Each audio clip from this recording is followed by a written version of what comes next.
ಹಕ್ಕಿಯು ಹಾಡಿದೆ ತನ್ನ ಹೆಸರನ್ನು ಹೇಳದೆ, ಸಂಪಿಗೆ ಸೂಸಿದೆ ಕಂಪನು ಯಾರಿಗೂ ಕೇಳದೆ.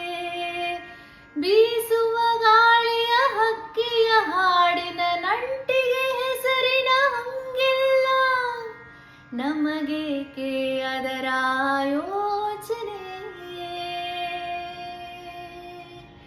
ಬೇಡ ಗೆಳೆಯ ನಂಟಿಗೆ ಹೆಸರು, ಯಾಕೆ ಸುಮ್ಮನೆ ಅರಳುತ್ತಿರು ಜೀವದ ಗೆಳೆಯ. ಸ್ನೇಹದ ಸಿಂಚನದಲ್ಲಿ ಬಾಡದಿರು ಸ್ನೇಹದ ಹೂವೇ, ಪ್ರೇಮದ ಬಂಧನದಲ್ಲಿ ಮನಸ್ಸಲ್ಲಿರಲಿ ಭಾ